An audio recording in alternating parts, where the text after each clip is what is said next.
Hello po mga kababayan, kamusta po kayong lahat? And once again, welcome back to another episode of Simply Talkies Vlog, your underrated vlogger.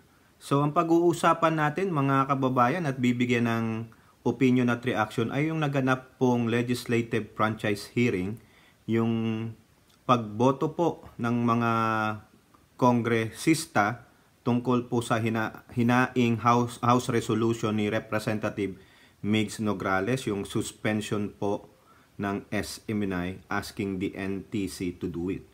So doon po sa almost 6 hours na hearing kahapon, meron po tayong mga nakuhang mga sinasabi niyong mga controversial na mga salita o usapin doon sa hearing na yon. At isa nga po dyan, yung nandyan sa ating thumbnail, si Jason Sa, 1 million peso man. At ganun din po yung dalawang nakakulong na anchor ng SMNI na si Dr. Loren Badoy at si Ka Eric, nagtatrabaho ng walang kita sa SMNI. Kumbaga, trabaho lang sila ng trabaho, pero hindi sila sumasahod. Wala silang kita. So, yun po ang ating mga bibigyan ng opinion at reaction. So, dito po, kumuha po tayo ng mga videos, chinap-chap-chap-chap na natin, pero this is through the hearing yesterday. Actually, meron po tayong live dyan. Kung hindi nyo pa napapanood, kung gusto nyo panoorin yung ating live at tulungan ng ating channel sa engagement, maraming salamat po. So, uunahin po natin yung sinasabi nila na hindi kumikita ang dalawang anchors na nakukulong dyan sa Kongreso ng SMNI. Paano po nangyari yon? Napakagandang katanungan po ni Chairman Tambunting. Siya rin makikita nyo yung pananalita niya mamaya. So, pero bago po tayo magpatuloy, i-flex po natin yung Haya Nature Resort. For more details, punta lang po kayo sa kanilang Facebook page. At ganun din po tayo magpapasalamat sa lahat ng ating channel members, followers, subscribers, mga nagla-likes at nagsishare ng ating videos. May God bless you all. So, ito na po yung video na kung saan malalaman natin bakit hindi kumikita ang dalawang anchors na to sa SMNI. Ano ba talaga sila? Empleyado or talent lamang? So, paano sila kumikita? Diba? Parang, ikaw ba naman, araw-araw kang nandyan, Monday to Friday, hindi ka kikita? Ang tawag po doon sa kanila ay baka naman mga labor of love. Dahil sa pagmamahal nila sa SMNI, yung sinasabi lang laban para sa bayan, sige, magbigay lang kami ng opinion at reaction, okay na, maski na walang sahod. Parang tulad natin, hindi po tayo sumasahod. Hindi rin tayo talent. Hindi tayo empleyado. Labor of love. Para lang po suportahan ang gobyernong Marcos. Di po ba? So wala. Pero malalaman natin dito sa video na ito. Ito po, almost 3 minutes and 14 seconds. Ito po muna ang unahin natin.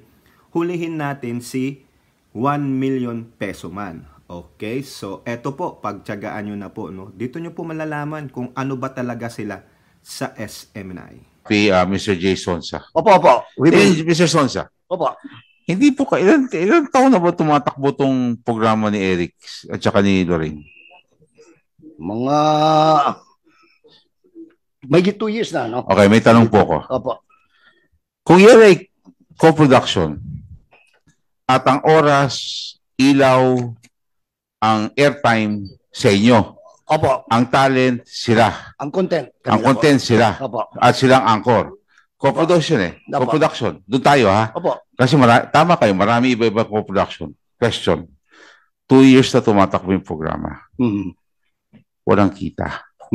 Paano po sila? Kasi nga po ganito, yung konsepto nung... Paano sila nakakapagtiis ng 2 taon na wala silang benta pero araw-araw banat sila ng banat? Yung banat po nila, hindi ko masasagot. Okay. Hindi, pag sabi nagtatrabaho po sila, yun po ibig sabihin. Ngayon, doon po sa nagtatrabaho po sila.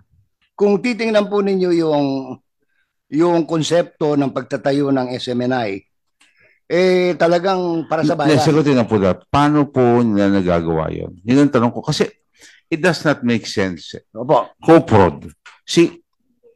Co-prod, pero sa kanila oras, pag sinabi co-prod, hati eh. Oras sa kanila, Opo. ilaw, lahat sa inyo, technical, sila talento, at saka content. Yun lang. Opo. Okay? Kasi doon naman kayo nagtatago doon sa waiver eh. Alam ko naman kung sa kayo pupunta. Pero sige, doon mo tayo sa issue ng co-prod.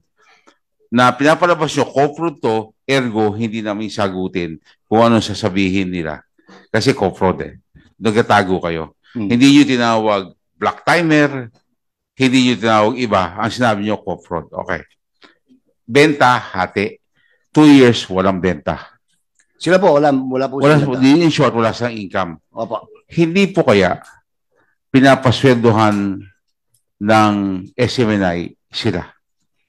Kaya nabubuhay sila mas walang revenue. Sweldo, wala akong alam na sweldo. Hindi. Kung Mr. Chair, honorario... SMNI, can you please answer? Mr. Kung sweldo ba Chair, siya sa inyo, hindi? Mr. Chair, point of clarification. Yes. Yes. The Honorable, yes. Before that, the Honorable Gomez was wanted to be acknowledged. But before that, sweldo ba o hindi? Attorney, sagot lang muna. Talent fee, Mr. Chair. Meron. Talent fee, not Okay. sweldo. 100,000. Yes, Mr. Chair. Isagot nyo. Per our co-production agreement, Oh. and the copy of the co-production agreement is already with the committee, Mr. Chair. So yun po, no, mga kababayan, malinaw po doon sa dulong-dulo na sinabi ni Attorney Mark Tolentino, yung legal counsel po ng SMNI, na sila po ay talent. Tapos co-producers lang sila. Meaning, hindi po talaga sila yung black timer o yung sinasabi ni Chairman Tambunting. No? Gusto kasing malinawan eh.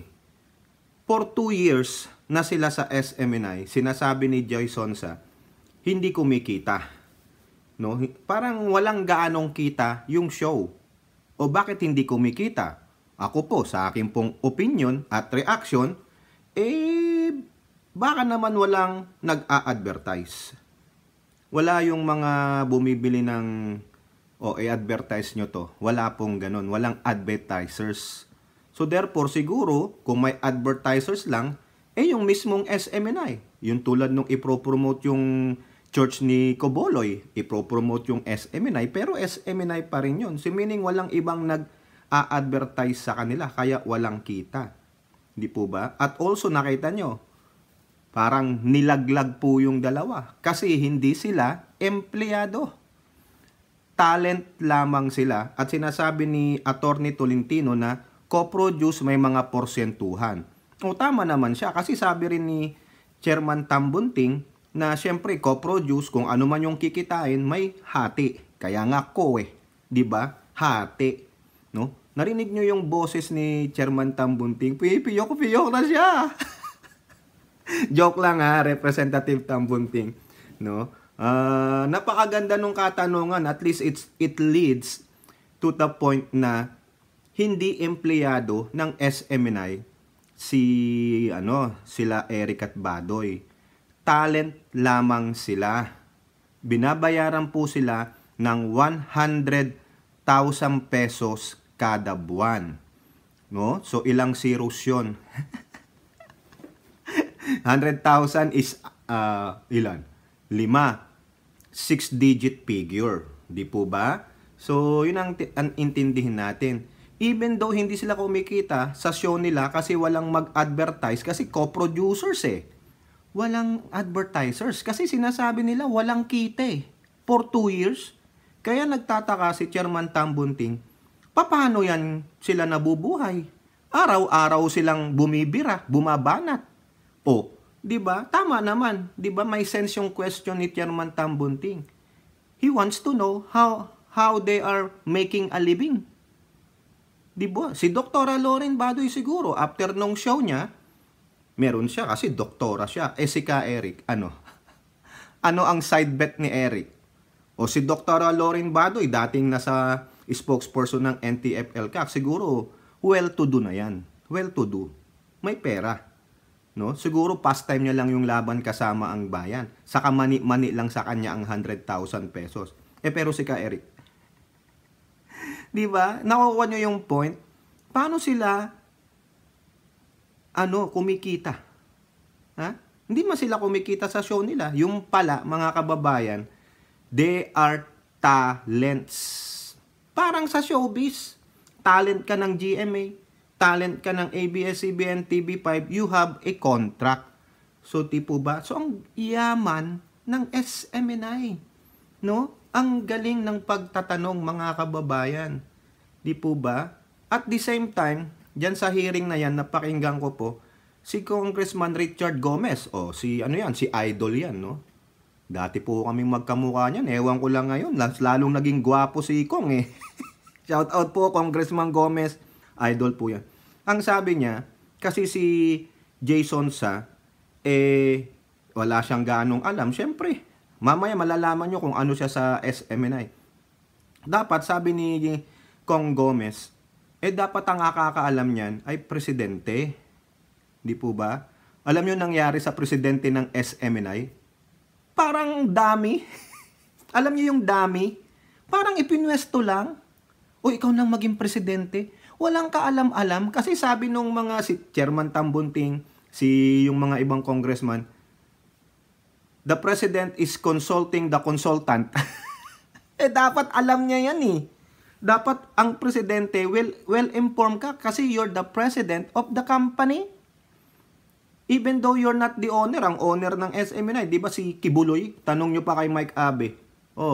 Yung live po ni Mike Abe nung Lunes, December 11. Ayun, sinabi ni Mike Abe ang katotohanan. Hindi po ako sa akin galing yun dahil napanood ko po si Sir Mike Abe. Sir Mike Abe, shout out. So yan po, mga kababayan. Talent po ng SMNI yung dalawang nakakulong at hindi empleyado. Ang sahod nila as a talent is 100,000 pesos. So 100,000 pesos, nag-hire ang SMNI ng former cadre. A rebel is always a rebel. Nag-hire yung SMNI ng isang doktora, hindi ko alam kung anong expertise niya. Pero sa show nila, they're spreading malicious content. O ngayon, nabwisit sa inyo ang HOR.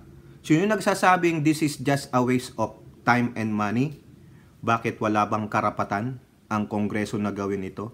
So ibig pala sabihin sa lahat ng hearing na ginaganap ng Kongreso sa bawat agenda nila, sa bawat mga komite, waste of time and money? So dapat. So hahayaan lang natin itong mga katulad ng SMNI na magpakalap ng malicious content, mga fake news, disinformation, and misinformation. So payag lang kayo doon. O anong klaseng pag-iisip meron kayo? Di po ba? O now, punta tayo dito sa huling topic. Si Mr. Jason Sa. 1 million peso man. O kasi meron pong show dati nung bata ako, Kaya bakit ko tinawag 1 million peso man? Kasi meron pong show noon nung bata ako, ulitin ko lang. Yung $1 million man.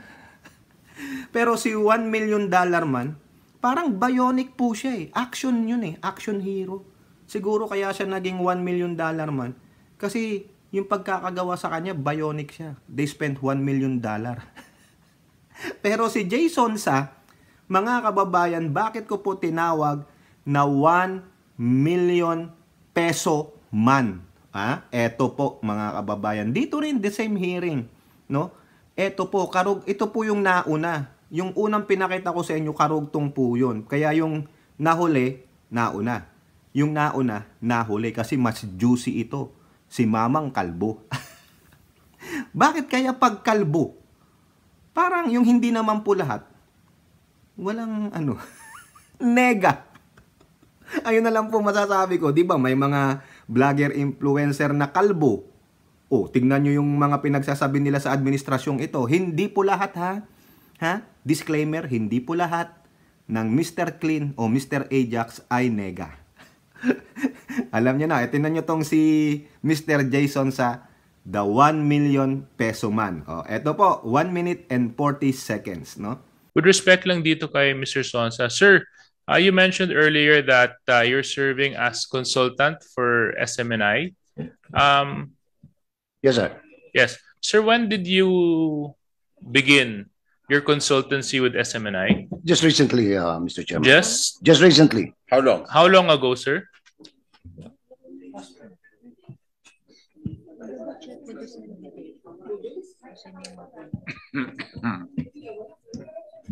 Mr. March Sonsa. 20. Yeah. Kailan po? To be exact, March 20. March March. 20. Opo. March 20. Do you have any documents that would attest to Yes. your Yes, Mr. Chairman. can you please submit this We will to- submit it, Mr. So Chairman. be it off before the day ends. We will. Thank and you as very much. consultant, Mr. Sonsa, will you be kind enough to share? Are you receiving any monetary benefits from SMNI? Are you? Yes, Mr. Chair. And would you be kind enough to detail to us how much you're receiving as consultant? The record would speak for itself, Mr. Chairman. We will Which submit is- the record. Okay. Can you just tell us, since there's a record, just tell us.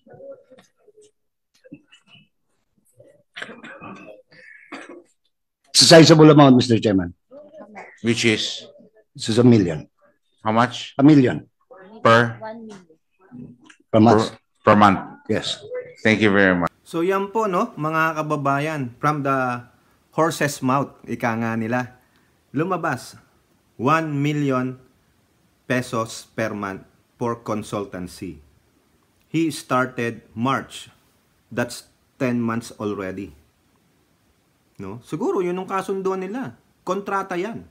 No? Kasi ako po, no, personally, sisingit ko na naman sarili ko dito.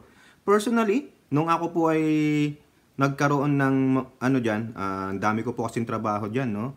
May full-time, may part-time. How many part-times do I have way back then? No, isa sa mga part-time ko, meron akong retainers fee. Retainers fee every month. May nakukuha ako every month. Even though na hindi ako pumunta doon sa opisina, magpakita lang ako once a month or twice, ganon. Depende po doon sa kontrata namin. No? I-honor yon hanggang sa mag-termination na ng contract.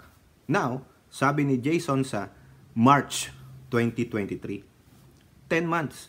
So, kung isipin natin, if based on the stipulation on the contract, there is 10 million pesos already out of the pocket from SMNI. Mind you, ang laking pera niyan. So meaning, malaki ang kinikita ng SMNI o whatever company SMNI is attached to. Ang daming kwarta ni Kiboloy. Mga kababayan, ito ang pagkakamali ni Jason sa. Kasi itong si Congressman Suarez, ano rin to tuso din. Pasensya ka na Congressman Suarez, tuso ka rin no? Talagang gusto niyang probably malaman ng taong bayan kung bakit si Jason Sa nasa SMNI. Mind you, Jason Sa is one of the peers bumabatikos sa Pangulong Bongbong Marcos. Evident po yan. May katotohanan yan. Tignan nyo lang yung nilabas nilang recently accusing of my ninong PBBM na mas inuna pa daw yung kasal kaysa pumunta sa Marawi. Mas inuna pa yung kasal kasi may COVID na siya o whatever na mga malicious information or disinformation ang nilalagay nila, pinopost nila sa social media. And also, nakikiano rin yan kay Hitad. No? Yung nandyan po sa LA. Some of his information coming from this biatch dyan sa LA. Nakita nyo? So therefore, ganyan mag-hire ang SMNI ng mga talagang makikita nyo sa post pa niya sa kanyang FB page. December 15, pure Duterte supporter yan. O, sino pa yung mga na-hire dyan sa SMNI o consultant daw kuno nila? O, di ba? Kita nyo, sasabihin ni Roque na ang SMNI ay hindi Duterte program. Sinong niloloko mo, Roque? Now, the question is, ito ang mali niya. No, sabi ko sa inyo kayo na si Suarez tuso di ba? Gusto niyang palabasin. Magkano ba talaga Jason Sa at ano ka diyan? So, Jason sa consultant, 1 million pesos a month ang kinikita. Ang mali ni Sonsa, bakit mo dinisclose in public yung sahod mo? Actually, ako po, nagtrabaho ako bilang parte ng HR, part ng payroll department, or anyone sa bawat departamento. You don't have to disclose how much you're making. Kasi magkakaroon ng inggitan. Maraming magrereklamo dyan, o bakit siya kumikita ng ganito? Pareho lang kami ng posisyon. Ganun po yun. Kaya dito, no, ewan ko lang po sa atin kung ano ang talagang secrecy or ano yung panuntunan nyo. Why do you have to disclose how much you're making, no, in an hour or per hourly o per month or salaried ka? No. It's a private. Dapat ko kay Jason sa, Your Honor, can I just request an executive session? Just to protect yourself. Kasi ikaw kumikita ng 1 million. Di ba? Paano na yung katulad mo pang ibang konsultant? Baka mas mababa pa yung binibigay nila sa kanila. Magkakaroon ng inggitan dyan. Magkakaroon pa ng animosity dyan. Diba? So, nayari na naman ng SMNI. Mahirap. May abogado ba si Jason sa doon? Diba? Sinabi niya hindi niya rin na. Sabi niya na lang sana kay Representative Suarez, Your Honor, can I just ask for executive session? Just to protect yourself. O ngayon, nababash ka. Ha? Consultant of what? Fake news? Consultant of what? Disinformation ba? O nagtatanong lang po, I'm not accusing of Jason sa. Pero kung gusto nyo pong malaman ang katotohanan sa kanya, puntahan nyo po yung ang dami niyang Facebook page. Hanapin nyo yung page na kung saan nandoon kung paano siya manira ng Administrasyong Marcos. Di ba? Nagtatanong sila, bakit 1 million ang sahod mo? Di ba? Siguro karapatan niya yon dahil matagal siya naging broadcast. Journalist siya, anchor siya ng GMA o whatever pa, napunta pa siya ng kung ano-anong malaking network. May karapatan naman siguro siya. Pero para sa aking opinion, you don't have to disclose that in public. No one should know except you or probably your better half. At ang nakakaalam niyan ay yung nagbigay sa'yo ng kontrata at ng HR. Yun lang yung mga tao. Select few lang. Pero the public should not know how much you're making. Either you are a hourly, bi-weekly, or salaried employee. Ganun po yan. Or even though you're a consultant lang or you're making a retainer's position. Ganun. Di po ba? Pero sa aking opinion, he should not disclose that in the public even though you were being asked by the body. All you have to do is, sir, pwede po bang executive session na lang po? If they ask you, why not disclose? Private po eh. So, para hindi ka makasakit, o ngayon, mapulaan ka, sa sobrang kayabangan mo kasi, sabi niya, it's a sizable amount. Tignan nyo po itong, pakita ko lang sa inyo yung title ng Manila Bulletin. Ayan, totoo po yun. SMNI paying Jason sa 1 million a month for consultancy job.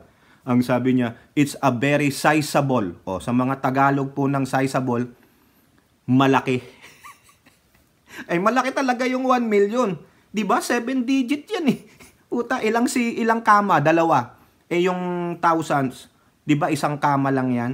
5 zero. Sa 1 million, 6 na zero plus 1. Di 7 digit. Diba? Pero siguro may karapatan naman si Jason sa tagal niyang broadcaster, anchor, journalist, at kung ano-ano pa. Meron pa nga yung consultancy job dati. Karapatan niya. Pero sa aking opinion, ulitin ko, you should have not disclosed it in public even though the Congress is asking for it in public. Ang ginawa mo na lang, executive session. Di na protekta mo pa yung sarili mo from ridicule. Hindi yabang mo eh. Diba? Talaga pag kalbo yabang eh. Nabutata ka ngayon ni Suarez. Ano kayo sasabihin ng mga DDS kay Suarez? Siguro galit na sila kay Congressman Suarez, no? Shout out din po kay Idol Richard Gomez. Idol, dati tayo magkamukha, ngayon wala na, sobra ka ng gwapo. So yun lang po mga kababayan, yung dalawang topic natin. It's all about SMNI. There are two talents na nakakulong ngayon na walang kinikita pero binabayaran ng SMNI ng 100,000 pesos a month. Now, si Jason sa 1 million peso a month, no, for consultancy job, no? Ang isa sa mga marites, isa sa mga fake news spreader against the Marcos administration. Harsh critic po siya ng admin, ewan ko, no, sa kanya. Siguro mas malaki nga naman nakuha mo 1 million kay Pangulong Marcos, nada. Kasi bakit? Kuripot si Ninong Ni ako nga, ni Hay, wala O si Kambal Sandro, ni Hay, Tokis, wala. Si Ninang Lisa, wala. Ay mga Ilocano Shout out po. O kayo po, ano pong masasabi ninyo? Comment down below and don't forget to like and share. Hope to see you on the next videos. Bye-bye. God bless.